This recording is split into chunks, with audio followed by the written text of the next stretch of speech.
Hi friends, అందరికీ నమస్కారం. తెలంగాణ 10వ తరగతి ఫలితాల విషయంలో చూస్తే కనుక మళ్ళీ మార్కులు అయితే కలపడం జరుగుతుందన్నమాట. అయితే ఎందుకల మార్కులు అలాగే గ్రేడ్ విషయంలో ఈ విధంగా వస్తున్నటువంటి మార్కులు చూద్దాము. అలాగే మరికొన్ని గంటల్లో ఫలితాలు అయితే వచ్చేస్తున్నాయి. దీనికి సంబంధించిన పూర్తి వివరాలు ఈ వీడియోలో చూద్దాం. ఎవరు కూడా ఈ వీడియో స్కిప్ చేయకుండా చివరితో చూడండి. పాస్ అవ్వాలి అని కోరుకుంటున్న ప్రతి ఒక్కరి వీడియోకి ఒక లైక్ చేయండి. చూద్దాం ఎంతమంది లైక్ చేసి కోరుకుంటున్నారు. వివరాలకు వచ్చినట్లయితే మనకు 10వ తరగతి మెమోల్లో గ్రేడ్ల స్థానంలో మళ్ళీ మార్కులు కనిపిస్తున్నాయి. ఈ మేరకు పాఠశాల విద్యాశాఖ తీసుకున్న నిర్ణయానికి ప్రభుత్వం తాజాగా అనుమతి అయితే ఇచ్చింది. మార్చిలో జరిగినటువంటి 10వ తరగతి వార్షిక పరీక్షల ఫలితాలను బుధవారం మధ్యాహ్నం 1 గంటకు సీఎం రేవంత్ రెడ్డి రవీంద్ర భారతిలో విడుదల చేయనున్నారు.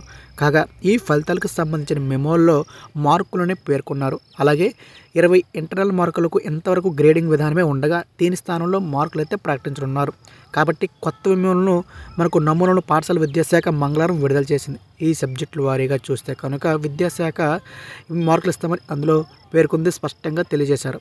విద్యార్థి ఫలితాలను పాస్ ఆర్ ఫెయిల్ అని స్పష్టంగా పేర్కొనున్నారు. అయితే విద్యార్థులు తల్లిదండ్రులు విద్యాసంఘాలు ఎవరితోనూ సంప్రదించకుండా విద్యాశాఖ ఏకపక్షంగా అనూహ్యంగా ఈ నిర్ణయం తీసుకుందనే విమర్శలు తీవ్ర స్థాయిలో వ్యక్తమవుతున్న మార్కులు ఒత్తిడిని తగ్గించాలనే ఈ విద్యావేత్తలు మానసిక నిపుణులు కోరుతుంటే వారిపై మరింత ఒత్తిడి పెంచేందుకు ఈ నిర్ణయాన్ని తీసుకోవడం ఏంటని ప్రశ్నిస్తున్నారనమాట.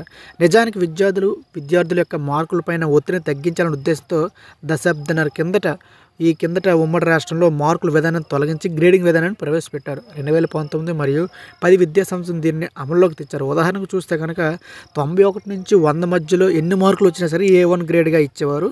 81 నుంచి 90 మార్కులు వచ్చినా సరే A2 గ్రేడ్గా ఇచ్చేవారు.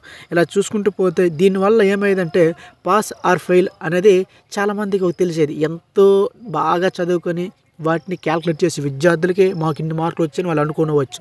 సో దీన్ని బట్టి ఏంటంటే ప్రెజర్ తగ్గేది. So just pass or fail ఇప్పుడు మనకు పరిగణలోకి తీసుకున్నారనమాట. ఇప్పుడు మళ్ళీ మార్కులు పెట్టడంతో ఏమవుతుందంటే మళ్ళీ మార్కులే మాకు ఎంత తక్కువ వచ్చాయా అనే డిప్రెషన్లోకి వెళ్ళి మళ్ళీ విద్యార్థులు ఏదైనా నిర్ణయాలు తీసుకునే అవకాశం ఉంటుంది కదా అనేది పలువురు మనకు విద్యాశాఖను ప్రశ్నిస్తున్నారు అనమాట. మళ్ళీ ఎందుకు అలాంటి విధానాన్ని అని మాకు సంప్రదించుకుని ఇలా నిర్ణయం తీసుకోవడం ఏంటని చాలామంది అంటున్నారట. ఈ విధంగా అయితే ఈరోజు 1 గంటకి అయితే మార్కులు అయితే ఈరోజు రిజల్ట్ అయితే రాబోతున్నాయి. వచ్చిన తర్వాత ఎలా చెక్ చేసుకెళ్ళి ఉంటుంది మీకు వీడియోలో తెలియజేస్తాను. వచ్చిన ప్రతి ఒక్కరికి ధన్యవాదాలు. సో తప్పకుండా వీడియో షేర్ చేయండి, వారికి తెలుస్తుంది. మరిన్ని వివరాల కోసం ఛానల్ డైలీ ఫాలో అవుతుంటే జై హింద్.